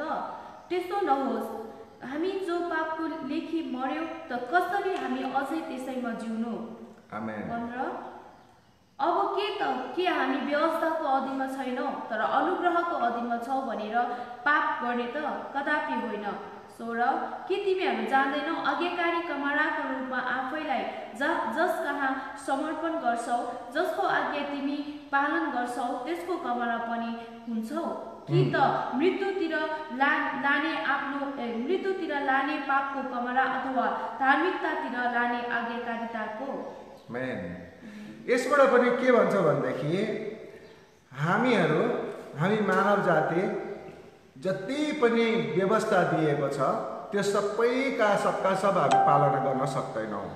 यदि व्यवस्था पालना गर्न सकेन भने त्यसलाई भन्छ पाप। किनभने परमेश्वरले अराएको नमान्नाले पापको सृजना हुन्छ, त्यसैलाई भन्छ पाप। र पाप भन्ने बित्तिकै हामी के त भन्दाखेरि हामी जहिले पनि पाप गर्न सक्ने रहेछौँ। रोमीको पुस्तकले पनि भन्दछ हामी कोही पनि धर्मी छैनौँ, कोही पनि संसारमा कोही पनि धर्मी छैन है प्रियजनहरू। अनि येशूलाई विश्वास गरे पनि धर्मी हुँदैन मान्छे। एकजनाले प्रभु येशूलाई विश्वास गरे पनि नराम्रो कुरो उसको मनमा आइराखेको हुन्छ, व्यवस्थाको पालन गर्न सकिराखेको अवस्था हुँदैन, धेरै केसहरूमा फसिराखेको हुन्छ, चिप्लिराखेको हुन्छ। तर उसले के गरेको हुन्छ, राम्रो कुरा चाहिँ प्रभु येशूलाई विश्वास गरेको हुन्छ। र अब व्यवस्था पालन गर्नु भनेको चाहिँ के हो त भन्दाखेरि परमेश्वरले भनेको कुरा मान्नु हो। परमेश्वरले भनेको कुरा जब मानेपछि अनि परमेश्वरको भनेको कुरा मान्नु भनेको चाहिँ के हो त भन्दाखेरि प्रभुले भन्नुभएको छ कि जब प्रभु येशूमा बप्तिस्मा हुँदाखेरि परमेश्वर पिताले स्वर्गबाट आवाज दिनुभएको छ, यिनी मेरा प्रिय पुत्र हुन् र यिनको कुरा सुन्नु र मान्नु, अरू छोडिदिनुहोस्, अरू व्यवस्था छोडिदिनुहोस्। अब परमेश्वरले भनेको कुरा नै हामी मान्दैनौँ भने केही पनि मान्नु भएन। अब केही कुरा त मान्दाखेरि नै परमेश्वरले हामीलाई अनुग्रह दिनु रहेछ, सबै मान्नु पर्दैन, त्यही भएर छुट छ हामीलाई। तर के कुरा चाहिँ मान्नु पर्यो त भन्दा उहाँले भन्नुभएको कुरा छ, हामीलाई जस्तो 10 कमान्ड दिएको छ, 10 आज्ञा दिएको छ, अनि ती 10 आज्ञाहरू दिनुभएको छ। त्यस्तै गरिकन रोयल ल भन्ने छ, अर्को चाहिँ शाही आज्ञा भनेर, शाही चाहिँ व्यवस्था भनेर, शाही नियम भनेर दिएको छ। अनि त्यस्तै गरिकन परमेश्वर पिताले यी मेरा प्रिय पुत्र हुन् भनेर प्रभु येशूलाई भन्नुभएको छ, यिनको कुरा सुन्नु अनि मान्नु भन्नुभएको छ। अनि त्यस्तै यतातिर व्यवस्थाको पुस्तक यता पुरानो नियममा भन्नुभएको छ, म नै तेरो परमेश्वर हुँ, म बाहेक अरू कसैलाई पनि पूजा नगर्नु भन्नुभएको छ।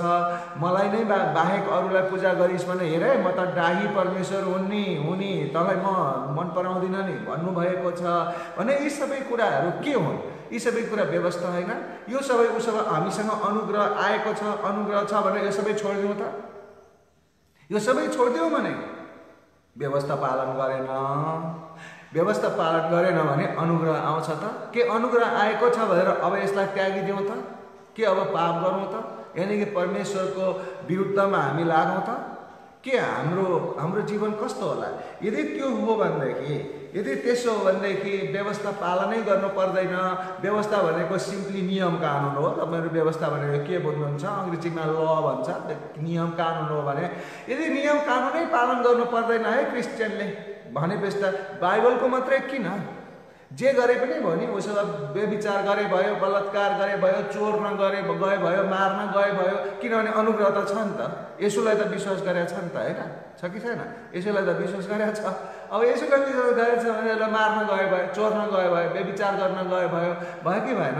त्यति मात्रै होइन कि अरू पनि नियमहरू छन्, देशका नियमहरू छन्।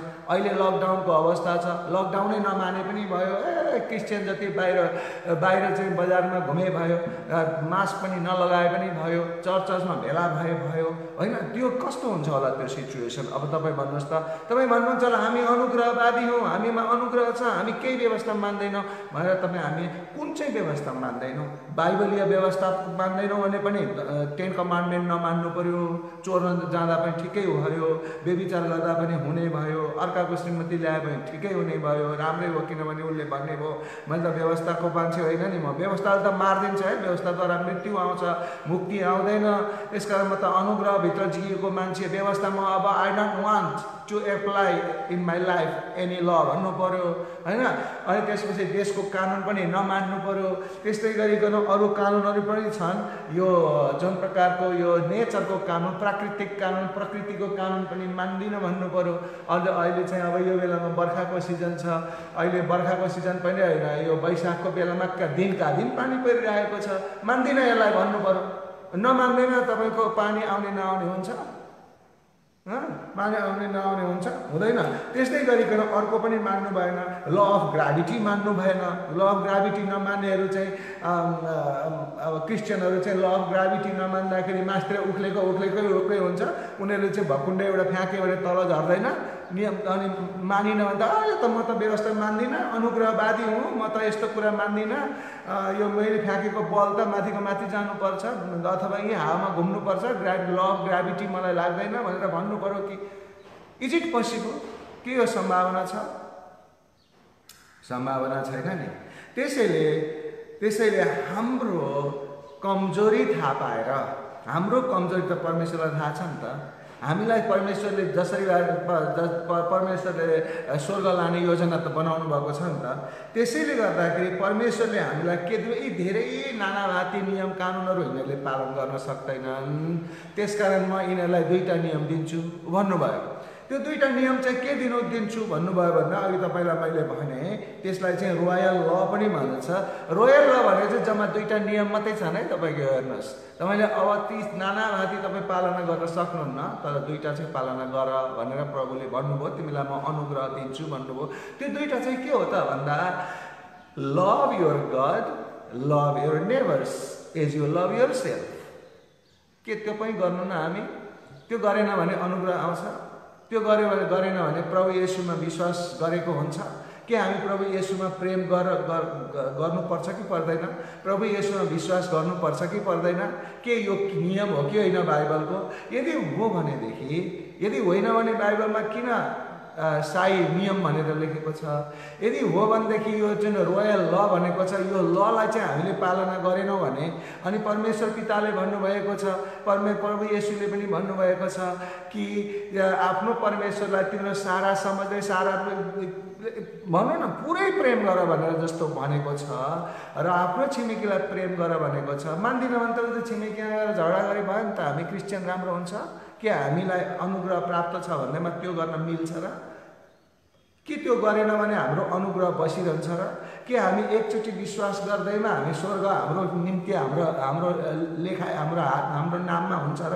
मैले एकचोटि विश्वास गरेँ तर ठिकसँगले जीवन जिइन भनेदेखि के म स्वर्गमा पुग्ने मेरो कन्फर्म हुन्छ र? मैले ग्रहण गरेको छँदैछु, मेरो स्वर्गको बाटो जसरी भए पनि खुल्ला हुनुपर्छ भनेर के यहाँ अहिले नेपालमा अहिले त लकडाउनको बेला होइन, अस्ति नै हुँदाखेरि चाहिँ यो हुनैपर्छ, यो कानुन हुनैपर्छ भनेर के? अनि एकजना गीत गाउने कि उसको नाम पनि बिर्से, त्यो भन्छ त्यही केटी चाहिन्छ, नत्र भने बाख्राको खोर भत्काइदिन्छु, सुँगुरको खोर भत्काइदिन्छु भनेको जस्तो के त्यहाँ मिल्छ र? त्यस कारणले गर्दाखेरि हामीहरूले के बुझ्नुपर्ने आवश्यक छ भनेदेखि हामीले चाहिँ ल व्यवस्थाको अधीनमा हामी रहनुपर्छ। तर यो कुरो पनि बुझ्नुहोस् फेरि कि व्यवस्थाको अधीनमा रहनुको मतलब सबै व्यवस्था हामी पालना गर्न सक्ने होइन, तर व्यवस्थाको अधीनमै रहेन भनेदेखि हामीहरूलाई अनुग्रह प्राप्त हुँदैन। त्यसका अनुग्रहलाई एक्टिभ बनाउनको लागि व्यवस्था अनुसार हामीले जिउन स्वीकार गर्न पर्दछ। तर व्यवस्था अनुग्रहद्वारा होइन नि, व्यवस्थाद्वारा म स्वर्ग जान्छु भनेर चाहिँ फेरि सम्भव छैन। त्यसैले पहिलो पोइन्ट मेरो थियो तपाईँलाई के त भन्दाखेरि ग्रेस थ्रु फेथ, यानि कि अनुग्रह चाहिँ विश्वासद्वारा आउँदछ। दोस्रो पोइन्ट तपाईँलाई भने ल ब्रेकर्स निड ग्रेस, अथवा चाहिँ जुन व्यवस्थालाई पालना गर्न नसक्नेहरूलाई चाहिँ अनुग्रह चाहिन्छ। तेस्रो पोइन्ट तपाईँलाई भन्छु पर्पोज अफ गड्स ल। अनि तेस्रो चाहिँ के हो भने परमेश्वरको व्यवस्थाको उद्देश्य चाहिँ के त? किन व्यवस्था दियो? अनुग्रहद्वारा नै स्वर्ग जान पाइन्छ भने व्यवस्था चाहिँ किन दियो त भनेर यहाँ तपाईँलाई म भन्दछु।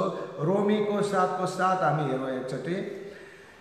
र हामी यहाँ रोमीको 7:7 पल्टाउँदै जाँदाखेरि हामी के भन्दै जान्छु म भनेदेखि व्यवस्था किन दियो, व्यवस्थाले हामीलाई के गर्छ भयो के भन्नुहुन्छ? हामीले के भन्ने त व्यवस्था पाप हो कदापि होइन। यदि व्यवस्था नभए मैले पाप थाहा पाउने थिएन, किनकि तैँले लोभ नगर भनी व्यवस्थाले नभनेको भए लोभ गर्नु के हो सो थाहा पाउने थिएन। ओके, यसले के भन्छ भनेदेखि स्पष्ट रूपमा व्यवस्थाले एउटा हामीलाई सहायता गर्छ। के सहायता गर्छ भने यो गर यो नगर भनेर हामीलाई निर्देशन दिन्छ। आमेन। त्यो निर्देशन दिनु भनेको मतलब के हो? गर्नु र नगर्नु, खानु र नखानु, हुनु र नहुनु, यस्तो कुराहरू बाइबलले हामीलाई सिकाएको छ। त्यसलाई नै व्यवस्था भन्यो। तर त्यो किन दियो त? What was the purpose? उद्देश्य के थियो त भन्दा ताकि हामीहरूले गर्न नहुने कुराहरू थाहा पाऊँ भनेर, के गर्न हुँदैन त्यो कुरो थाहा पाऊँ भनेर त्यो दियो। त्यो कुरो थाहा पाऊँ भन्नुको मतलब के हो त भन्दाखेरि हामीले पापलाई चिनौँ भनेर दियो। पापलाई जब हामी चिन्छौँ भनेदेखि के हुन्छ? हामीले व्यवस्था त्यो यो गर्दा त पाप हुँदो रहेछ, त्यसकारण म यो गर्दिनँ काम भनेर हामीले चिनोस् भनेर दिएको। राति र दिउँसो किन दिएको? रात र दिउँसो किन दिएको? किनभने रात के हो दिउँसो के हो थाहा पाउन दिएको। हामीलाई सबै यो संसारै सबै एउटै सेतो कलर हो भनेदेखि रातो भन्ने कसरी थाहा हुन्थ्यो? थाहा हुँदैन थिएन। यो संसारै रातो कलर भएको भएदेखि सेतो भन्ने कलर हामीलाई कसरी थाहा हुन्थ्यो? थाहा हुनै थिएन। त्यसै कारणले हामीलाई व्यवस्था दियो कि यो गर्दा चाहिँ परमेश्वरको विरुद्ध हुने रहेछ, यो गर्दा परमेश्वरको सपोर्टमा हुने रहेछ, परमेश्वरको इच्छा अनुसारको हुने रहेछ भन्ने कुराहरू थाहा पाउनको लागि व्यवस्था दियो। नत्र भनेदेखि व्यभिचार नगर्नु, हत्या नगर्नु, यो नगर्नु, त्यो नगर्नु, यी सबै किन दिनु पर्थ्यो? सबै त जे गरे पनि त अनुग्रह छँदै थियो के अरे, जे गरे पनि त हुन्थ्यो नि। तर किन दियो त भन्दाखेरि व्यवस्थाद्वारा व्यवस्था पालन गरेर स्वर्ग लानलाई दिएको होइन प्रियजनहरू हो। यो दिएको कारण चाहिँ के भनेदेखि पापलाई चिन्नलाई दिएको, यो पापलाई रिकग्नाइज गर्नलाई दिएको। यहाँ चाहिँ के भन्छ? So that we can recognise sins, ताकि हामी पापलाई चिन्न सकौँ, पापलाई चिन्न सकौँ। Those who sin break the law, जसले पाप गर्छ यसको मतलब उसले के गर्छ भनेदेखि व्यवस्थालाई तोड्दछ, यानी कि व्यवस्था मान्दैन। Which means those who breaks the law of God he sins। यसको मतलब जसले 1 यूहन्ना 3:4 पनि तपाईले हेर्न सक्नुहुन्छ, जसले पाप गर्छ यसको मतलब उसले व्यवस्थालाई तोडेको हुन्छ, अथवा जसले व्यवस्थालाई अनाज्ञा गर्छ त्यसले पाप गरेको हुन्छ। No one can be saved by the law, कोही त व्यवस्थाद्वारा कोही पनि बाँच्न सक्दैन। बाई किपिङ द ल, व्यवस्था मानेर बाँच्न सक्दैन। तर के त भन्दाखेरि बाई ग्रेस, तर अनुग्रहद्वारा। यसको मतलब के हो त? यी पदहरूले के भन्छ भनेदेखि हामीले यसको मतलब गल्ती नै गर्दैनौँ त? गर्छौँ, गल्ती पनि गर्छौँ। तर यसको मतलब के हो त भन्दा यी पदहरूको उद्देश्य, पदहरूको फिलोसफी चाहिँ के हो त भन्दा this versus focus on practising sins. कोही मान्छेले फर इक्जाम्पल कोही मान्छेले एउटा पाप गरेछ, पाप गरि त हाल्यो, अब के हुन्छ त? अब नर्क जान्छ। तर के गर्नु पर्यो? त्यसको औषधि त उसले त्यसलाई दोहोऱ्याइरहनु भएन। यसको मतलब के हो त भन्दा त्यो खालको पापबाट फर्केर आउनु पर्यो। यसको मतलब के हो त भन्दा रिपेन्ट गर्नु पर्यो, पश्चाताप गर्नु पर्यो, प्रभुमा घुँडा टेक्नु पर्यो। प्रभु मैले यो पाप जानेर गरेँ, नजानेर गरेँ, जस्तो दाउदले पनि गरेको थियो नि, जानेर भए पनि नजानेर भए पनि गरेको थियो। मैले गरेँ प्रभु, मलाई क्षमा दिनुहोस् प्रभु, म घुँडा टेक्दछु, पश्चाताप गर्छु, अबदेखि त्यो पाप दोहोऱ्याउँदिनँ भनेर मैले भन्यो भने के हुन्छ? परमेश्वर ल भयो तैँले गरिहालिछस्, तैँले अब तैँले अब के गरिस् त भन्दाखेरि पश्चाताप गरिस्, म कहाँ फेरि फर्केर आइस्, नो प्रब्लम, अबदेखि नगर्नु। जस्तो प्रभु येशूले पनि त एउटा आइमेको केसमा कति पाप गर्ने आइमै आउँदाखेरि अनि म पनि तिमीलाई किन ढुङ्गाले हान्दिनँ, अनुग्रह, हेर्नुहोस् है। तर सिन नो मोर, अबदेखि के गर, यो काम नगर भनेर चाहिँ उहाँले भन्नुभयो। त्यस कारणले गर्दाखेरि हामीले यो कुरो बुझ्नु जरुरी छ कि तेस्रो बुँदामा के भन्छ कि परमेश्वरले हामीलाई व्यवस्था दिनुको अर्थ व्यवस्थाद्वारा स्वर्ग लान होइन कि ताकि हामीले व्यवस्थाद्वारा पाप चिनेपछि त्यो पाप कार्य गर्न स्टप गरौँ। कदाचित भइहालेछ भने पनि पश्चाताप गरौँ, क्षमा मागौँ प्रभुसँग भनेर चाहिँ प्रभुले हामीलाई त्यो किसिमको बाटो खोलिदिनु भएको हो। त्यस कारणले गर्दाखेरि हामीलाई त्यो व्यवस्था दिएको छ। चौथो कुरा तपाईँहरूलाई भन्न चाहन्छु, law and grace are inseparable.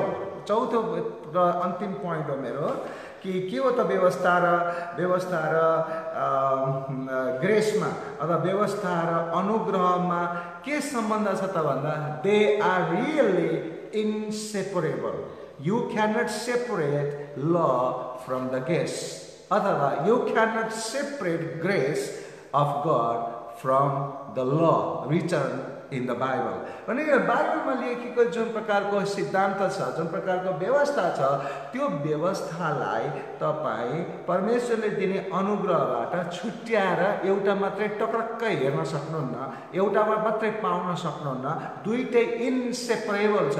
किनभने इफ देयर इज नो ल, यदि त्यहाँ व्यवस्था छैन भने no need to break it, यसलाई अनाज्ञाकारी गर्ने जरुरी छैन। If we don't break the law, यदि हामी व्यवस्थालाई हामी पालन गर्दैनौँ भने we need no grace at all, हामीलाई ग्रेस पनि चाहिँदैन। हामी व्यवस्था पालन गर्नु पर्दैन भने हामी व्यवस्था पनि हामी तोड्दैनौँ, व्यवस्था तोड्दैनौँ भने हामीलाई ग्रेस पनि चाहिँदैन। किनभने ग्रेस त काम गर्दा गर्दा बिग्रियो भने नै ल भइगयो भन्ने कुरा आउँछ, तर त्यो पालनै गर्नु पर्दैन भने भइगयो भन्ने कुरा आउँदैन। सबै ओके भयो, सबै जो पनि जाने भयो नि त, जो पनि आफ्नो कामद्वारा स्वर्ग जाने भयो। God extends His grace to repentant sinners by forgiving their former disobedience of His law. यसले के भन्छ, रोमीको 3:25 तपाईले हेर्नुहोस्, रोमीको 3:25 मा के छ भन्दाखेरि परमेश्वरले उहाँका मानिसहरूले व्यवस्था पालन गर्न नसके तापनि ती पापीहरूलाई पश्चाताप गरेर आफूलाई विश्वास गरेको कारणले उहाँले तिनीहरूमा अनुग्रह राखिदिनुहुन्छ। God dismisses our sins as well as our lawlessness by His grace through faith. यदि हामी परमेश्वरमा विश्वास गर्यौं भने हामीले गरेको बाई नेचर, हामीले हाम्रो स्वभावैले गरेको जुन व्यवस्थालाई पालना गर्न नसकेका केसहरूमा पनि परमेश्वरले हामीलाई के गर्नुहुन्छ भनेदेखि भइगयो भनेर छोडिदिनुहुन्छ। भइगयो, तैँले मलाई विश्वास गरिस् त, कोसिस त गरिस्। जस्तो अघि एउटा स्टुडेन्टले चाहिँ जाँच दिँदाखेरि 40 पास गर्नु भने 38 मात्रै ल्याएछ, यसको मतलब उसले त कोसिस गरेछ नि त, 38 सम्म पुग्यो नि त। त्यस कारणले फेल त भयो, तर टिचरले के गरिदियो, पास गरिदियो। त्यसले गर्दाखेरि के हुन्छ भनेदेखि हामीहरूले हेरौँ, बाई द ग्रेस अफ ल Christ died by the grace of God Christ died for us। हामीले हिब्रूको 2:9 मा हामीले हेर्यौं भने के हुन्छ भने हामी सबैको लागि परमेश्वरको अनुग्रहको कारणले परमेश्वरले हामीमा यति अनुग्रह गर्नुभयो कि हामीहरूले गर्न नसक्ने काम आफै मान्छे बनेर अवतार लिएर आएर यस पृथ्वीमा गरिदिनु भयो। त्यो चाहिँ काम के थियो भनेदेखि पापको खातिर मृत्यु। अनि त्यो पापको खातिर मृत्यु भएपछि त नरकमा जानु पर्थ्यो, तर स्वयं परमेश्वर आएर मान्छे भएर आएर, किन मान्छे भएको भन्नुहुन्छ नि, एउटा कारण त्यो पनि हो कि उहाँ मान्छे भएर आएर न मान्छेलाई मुक्ति गर्न सक्नुहुन्छ। मान्छे भएर आएर उहाँले अवतार लिएर आएर अनि हामी सारा मानिसहरूले गर्न नसकेको काम, हामी सारा मानिसहरूले सबै व्यवस्थाहरू पालन गर्न नसकेको कारणले गर्दाखेरि हामी हुनुपर्ने, हाम्रो मृत्यु हुनुपर्नेमा प्रभु येशू आफै आएर मृत्यु उहाँले गर्नु, उहाँको मृत्यु भनौँ न आफूले आफूलाई नै सेक्रिफाइसमा दिनुभयो। भनेपछि के हो त भन्दाखेरि त्यहाँबाट हामी के बुझ्छौँ भन्दाखेरि हामीहरूले उहाँले पनि त व्यवस्थाको पालना गर्नुभयो, के सबै व्यवस्थाको पालना गर्नुभयो, उहाँले पनि त परमेश्वर पिताबाट अनुग्रह लिनुभयो अनि उहाँ पनि जीवितै जानुभयो। त्यस्तै गरिकन हामीहरूले भन्न सक्छौँ grace doesn't just cover the forgive the past scene but it also includes the gift of Holi spirit. यसले ग्रेस भन्नाले तपाईँ पुरानो पापहरू, तपाईँले गरेको पापहरू मात्रै क्षमा दिने होइन कि यो चाहिँ जब तपाईँलाई परमेश्वरले ग्रेस दिनुहुन्छ भने ग्रेस दिनुहुन्छ भन्नुको मतलब के भन्छ, पवित्र आत्माको वरदान पनि दिनुहुन्छ। पवित्र आत्माको वरदान त त्यो मान्छेले मात्रै पाउँछ जसले उहाँमा विश्वास गर्दछ। त्यसले गर्दाखेरि उहाँले हामीलाई अनुग्रहद्वारा दिनुहुन्छ, हामीले चाहेर पाउने होइन। जस्तो अन्य भाषा बोल्नेहरूकै कुरा गरौँ, अन्य भाषा बोल्ने पनि एउटा पवित्र आत्माको वरदान हो। अनि कति मान्छेले चाहिँ अब क्यारिस्मेटिकतिर, म पहिला जाँदाखेरि चाहिँ क्यारिस्मेटिकको एउटाले अन्य भाषा बोल्यो भने अर्काले पनि बोल्नुपर्ने, बोलेन भने डिस्क्रिमिनेसन हुने, घोक्नुपर्ने, के गर्नुपर्ने, इमिटेट गर्नुपर्ने। यो चाहिँ अन्य भाषा होइन, यो चाहिँ देखावटी भाषा हो। यदि तपाईँलाई परमेश्वरले नै अन्य भाषा दिनुहुन्छ भने दिनुहुन्छ, तर तपाईँलाई दिन उहाँले चाहनुभयो भने दिनुहुन्छ, चाहनु भएन भने दिनुहुन्न। तपाईँले जबरजस्ती घोकेर बोल्ने त्यो अन्य भाषा होइन। तर यदि दिनुभयो भने त अटोमेटिक तपाईँ बोल्न सक्नुहुँदछ। त्यो कुरो मैले अनुभव गरेको छु। म पनि अन्य भाषाको विरोधी थिएँ पहिला, अनि प्रभुले कसरी दिनुहुँदो रहेछ भन्ने कुरा घोकेर बोलेको अन्य भाषा होइन। तर प्रभुले नै तपाईँलाई गिफ्ट दिनुहुन्छ, गिफ्टको रूपमा त्यो अन्य भाषा हो। तपाईँले खोजेर पाउने होइन, तर प्रभुले दिनुहुन्छ। त्यो चाहिँ उहाँको अनुग्रहद्वारा दिनुहुन्छ। जब तपाईँ फेरि अर्को कुरा हेर्नुहुन्छ, तपाईँ खोज्दै जानुहुन्छ भने उहाँले दिनुहुन्छ पनि फेरि, तर त आउने चाहिँ तपाईँको कारणले हो, खोजेको कारणले होइन, तर उहाँको अनुग्रहको कारणले आउँदछ। त्यस कारणले उहाँले अनुग्रहद्वारा हाम्रो पुरानो पाप मात्रै क्षमा दिने होइन, परमेश्वरले के गर्नुहुन्छ भनेदेखि पवित्र आत्मा पनि दिनुहुन्छ। त्यसैले विदाउट ल ग्रेस वुड बी मिनिङलेस। त्यसैले अनुग्रह बिना व्यवस्थाको अर्थ छैन, किनभने there would be no way to define sin. अनि त्यो पाप के हो भन्ने कुरा थाहा पाउन जरुरी छैन। त्यसैले without grace forgiveness of sin for breaking laws could not be made available. तपाईँले यदि हामीद्वारा व्यवस्थाको अनाज्ञाकारिता जानेर होस् नजानेर होस् भएन भने हामीलाई अनुग्रहको आवश्यकता हुँदैन। त्यसैले येशूले के गर्नुभयो त भन्दाखेरि त्यो अनुग्रह दिनको लागि, त्यस्तो व्यक्तिलाई अनुग्रह दिनको लागि जो चाहिँ प्रभु येशूमा फलो गर्ने, क्रिस्चियन हुने होइन। क्रिस्चियन हुनु फरक कुरा हो। क्रिस्चियन हुनु चाहिँ क्रिस्चियनिटी धर्म भनेर मान्छेले फलो गर्नु एउटा कुरा हो, तर प्रभु येशूको मार्गमा हिँड्नु भनेको अर्कै कुरा हो।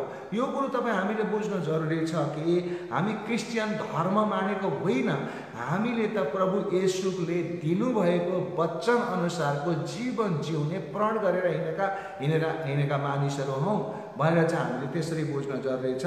त्यसैले गर्दाखेरि के हुन्छ भने तपाईलाई म फेरि पनि भन्दछु कि ल जस्तो व्यवस्था र अनुग्रहलाई छुट्याएर एउटा मात्रै हेरेर, एउटा अनुग्रहलाई मात्रै हेरेर तपाईँ अनुग्रह मात्रै फलो गरेर तपाईँ मुक्ति हुन्छ भन्ने तपाईँले नसोच्नुहोस्, व्यवस्थाबाट मुक्ति हुन्छ भन्ने पनि नसोच्नुहोस्। के सोच्नु पर्यो त भन्दा बुझ्ने भाषामा अनुग्रह एक्टिभेट गर्नको लागि व्यवस्था पालन गर्नुपर्छ। त व्यवस्था कति व्यवस्था पालन गर्नुपर्छ भने तपाईले सकेको जति गर्नुपर्छ। तर मिनिमम चाहिँ के गर्नुपर्छ त? मिनिमम पनि छन् त्यहाँ। मिनिमम चाहिँ के गर्नुपर्छ त भन्दाखेरि प्रभु येशूलाई विश्वास गर्नुपर्छ, पश्चाताप गर्नुपर्छ, अनि त्यस्तै गरिकन परमेश्वरलाई सारा हृदयले, सारा समझले, सारा प्राणले, सारा शरीरले प्रेम गर्नुपर्छ। आफ्नो छिमेकीलाई आफूलाई जस्तै प्रेम गर्नुपर्छ। कम्तीमा यस अरू कुराहरू तपाईँले गर्नुभयो, यसको मतलब के व्यभिचार गर्नुहुन्छ? हुँदैन, व्यभिचार गर्नु हुँदैन। यसको मतलब गर्यो भने के हुन्छ त भन्दाखेरि तपाईँलाई थाहा छ कि त्यहाँ दुई प्रकारका पापहरू हुन्छन्। एउटा पार्डनेबल सिन, अर्को इम्पार्डनेबल सिन। एउटा क्षमा दिने खालको पाप, अर्को चाहिँ क्षमा दिन नदिने खालको पाप भन्ने हुन्छ बाइबलमा। त्यो पछि हामी कुरा गरौँला। त्यस कारणले हाम्रो मुख्य कुरो चाहिँ के हो भने प्रभु येशूलाई विश्वास गर्नु, पश्चाताप गर्नु। पश्चाताप गर्नु भनेको भएको गरेको पापलाई अबदेखि गर्दिनँ भनेर त्यो काम रोकिदिनु, अनि त्यो गर्नुभयो भने चाहिँ व्यवस्था पालन गरेको हुन्छ। अनि त्यो भइसकेपछि के हुन्छ त भन्दाखेरि प्रभु येशूको ग्रेस, त्यो अनुग्रह एक्टिभेट हुन्छ अनि उहाँले त्यस्तो व्यक्तिलाई अनुग्रह दिनुहुन्छ। आमेन। त्यसैले हामी सारांशमा के भन्न सक्छौँ भनेदेखि तपाईँलाई म एउटा अब सानो उदाहरण दिन्छु है त। एउटा दुईवटा उदाहरण दिएर म यो आजको वचनलाई म टुङ्ग्याउन चाहन्छु। त्यो मेरो उदाहरण चाहिँ के छ भने एउटा कचौरा छ, पानी हाल्ने कचौरा। त्यसमा पानी छ भरेको। अब तपाईँ विचार गर्नुहोस्, कचौरा भन्नाले कुनै कन्टेनर, कुनै सिसी, कुनै बोतल अथवा जे पनि भन्नुहोस्, पानी त हावामा बस्दैन नि त। के बस्छ? बस्दैन। पानी त हावामा बस्दैन। तपाईँलाई पानी चाहिएको छ, तपाईँले केहीमा त हाल्नु पर्यो। कचौरामा लिनुहोस्, त्यो कचौरामा पानी हाल्नु भएको छ भने बिना कचौरा तपाईँले पानी पाउनुहुन्न। बिना कचौरा तपाईँ यहाँबाट धाराबाट त्यसै टुटीबाट खाने कुरा अर्कै छ, त्यो मेरो उदाहरण होइन। तर कचौरामा पानी अथवा ग्लासमा पानी जुन छ, त्यो ग्लास छ र न पानी हुन्छ। अर्को कुरा, ग्लास भएर मात्रै पानी हुँदैन। ग्लास पानी अड्नको लागि केही भाँडो चाहियो, त्यो भाँडो चाहिँ व्यवस्था हो। तपाईँले बुझ्नुहोस्। अनि त्यो भाँडोमा हालेको पानी चाहिँ प्रभु येशूले दिनुभएको अनुग्रह हो। यदि तपाईँसँग कचौरै छैन भने, ग्लासै छैन भने त्यसमा पानी चाहिँ केमा हाल्नुहुन्छ? यसको मतलब तपाईँले कचौरा त छ, तर अब जस्तो मरुभूमिमा तपाईँ जानुहोस्, कति हाम्रो यो साउदीतिर अरबतिर काम गर्ने दाजुभाइहरूलाई थाहा छ, कति मरुभूमिहरू कति ठुलो ठुलो हुन्छ। मरुभूमिमा जानुहोस्, त्यहाँ मरुभूमिमा के त्यो एउटा कचौराको केही मतलब हुन्छ? हुँदैन। कचौरा छ तर पानी छैन भने त्यो कचौराको केही अर्थ हुन्छ? केही मिनिङलेस। तर त्यही मरुभूमिमा पानी छ तर कचौरा छैन भने त्यो पानी कसरी ल्याउनु, कसरी पिउनु? हो, त्यो समय हुन त मुखै गाडेर पनि पिउन सकिएला, त्यो तपाईँ भन्न सक्नुहुन्छ। तर यहाँनिर के भन्न खोजिएको भनेदेखि कचौरा चाहिँ एउटा व्यवस्था हो र पानी चाहिँ प्रभु येशूले दिनुभएको के हो त भन्दाखेरि अनुग्रह हो। त्यसले गर्दाखेरि बिना कचौरा पानी अड्न सक्दैन। पानी भनेको जीवनको पानी हो, कचौरा भनेको व्यवस्था हो। अब उ बेलाका फारसीहरूले, उ बेलाका मानिसहरूले के गरे भने त्यो कचौरालाई बिगार्न खोजे, व्यवस्थालाई बिगार्न खोजे। त्यो व्यवस्थामा, त्यो कचौरामा तपाईँ पानी पनि हाल्न सक्नुहुन्छ, विष पनि हाल्न सक्नुहुन्छ। हेर्नुहोस् है, तपाईँको आफ्नो काम गराइमा तपाईँ त्यो कचौरा, व्यवस्थाको कचौरामा विष पनि हाल्न सक्नुहुन्छ। जस्तो दशंशकै कुरा गरौँ, फारसीहरूले दशंश दिएर जिरासम्मको दशंश दिने, तर यता आफ्नो छिमेकीलाई प्रेम नगर्ने, परमेश्वरलाई प्रेम नगर्ने भने यो प्रकारले त के हो त भन्दाखेरि अनुग्रह त उनीहरूमा आएन। कचौरामा उनीहरूले के गरे? आफ्नो आइडिया हाले। त्यो कचौरामा येशूको आइडिया हाल्नु पर्यो। त्यो व्यवस्थामा, यसको मतलब बाइबलमा दिएको व्यवस्था रूपी कचौरामा प्रभु येशूको आइडिया हाल्नु पर्यो, प्रभु येशूको वचन हाल्नु पर्यो, प्रभु येशूको प्रेम हालेर अनि पिउनु पर्यो। हो, यसैले के भन्छ भने हामी भन्न सक्छौँ प्रभु येशूको जुन अनुग्रह छ, त्यो अनुग्रह द्याट इज कम्प्लिटली इनसेपरेबल। त्यो चाहिँ छुट्याउन नसक्ने। जस्तो उदाहरणको लागि तपाईँसँग पैसा छ भने त्यो पैसाले तपाईँ राम्रो पनि कुरा किन्न सक्नुहुन्छ, नराम्रो पनि कुरा किन्न सक्नुहुन्छ। तपाईँसँग कचौरा छ भने राम्रो पनि हाल्न सक्नुहुन्छ, नराम्रो पनि हाल्न सक्नुहुन्छ। यस्तै हामीले बाइबलमा भएको व्यवस्थालाई नराम्रो व्याख्या पनि गर्न सक्छौँ, राम्रो व्याख्या पनि गर्न सक्छौँ। नराम्रो व्याख्या र नराम्रो प्रयोग गर्यो भनेदेखि अनुग्रह आएन, विष आयो। राम्रो व्याख्या गर्नुभयो, राम्रो व्यवहार गर्नुभयो, राम्रो अभ्यास गर्नुभयो भने अनुग्रह आयो। त्यस कारणले आजको वचनमा तपाईँलाई मैले के भनेको छु भनेदेखि अनुग्रहबाट मात्रै स्वर्ग पुग्दैन प्रियजनहरू। अनुग्रह एक्टिभेट गर्नको लागि व्यवस्था पालन गर्नुपर्छ। तर के सबै व्यवस्था पालन गरेर मात्रै अनुग्रह एक्टिभेट हुन्छ? हुँदैन। तपाईले कम्तीमा मिनिमम व्यवस्था पालन गर्नुपर्छ। त्यो मिनिमम व्यवस्था भनेको के हो त भन्दाखेरि प्रभु येशूलाई विश्वास गर्नु, प्रभु येशूले भनेको मान्नु। प्रभु येशूले भन्नुभएको छ नि, जसले मेरो कुरा मेरो वचन सुन्छ र पालना गर्छ उनी मेरा भाइ र आमा हुन् भनेको छ। यसको मतलब उहाँसँग सम्बन्ध गाँच्नलाई के गर्नु पर्यो? अलिकति भनेको मान्नु पर्यो। त्यो भनेको मान्नु भनेको के हो? उहाँलाई विश्वास गर्नु अनि उहाँले भनेको मान्नु। अथवा के त भन्दाखेरि प्रभु येशूलाई को मेरा पुत्र हुन्, यसले भनेको कुरा सुन भनेर मान भनेर भनेको छ। अनि त्यसकै अब हामी मान्दै नमान्ने, विश्वास चाहिँ गर्ने तर भनेको चाहिँ नमान्ने त मिल्दैन।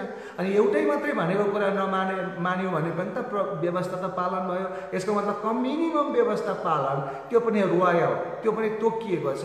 त्यो व्यवस्था पालन के म उसो भएदेखि म चोर्दिनँ, म ढाँट्दिनँ, म केही गर्दिनँ, मलाई मुक्ति हुन्छ त भन्दा हुँदैन।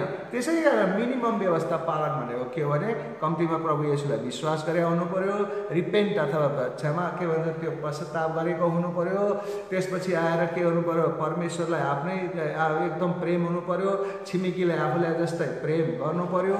अनि त्यसपछि त्यो मान्छे के हुनु पर्यो? पवित्र हुनु पर्यो। पवित्र भनेको के हो? रिपेन्ट, पश्चाताप गरेपछि ऊ पवित्रतातिर जाँदछ, त्यो हुनु पर्यो। अनि बल्ल के हुने भयो त भन्दा परमेश्वरबाट आउने, प्रभु येशूबाट आउने अनुग्रह प्राप्त हुन्छ। त्यो अनुग्रह कसरी प्राप्त भयो? विश्वासद्वारा प्राप्त भयो, येशूमा विश्वासद्वारा प्राप्त भयो। अनि बल्ल तपाईको र मेरो मुक्ति हुन्छ भन्ने कुरा आज हामीले बुझ्नुपर्छ। त्यसकारण मलाई लाग्छ यो अनुग्रहवादी र अनुग्रह नवादी यस्तो कुरा होइन। यो हामी चाहिँ बाइबलवादी हुनुपर्छ। यो वादी साथीहरू बाइबललाई फलो गर्ने हामी सन्त हुनुपर्छ। यही तपाईहरुलाई हुनको लागि म आग्रह गर्दछु, अनुरोध गर्दछु। हुन्छ, आजको वचन सबै तपाईहरुको समक्ष राखेको छु। परमेश्वरको कृपाले धन्यवाद दिन्छु। धन्यवाद। जय मसीह।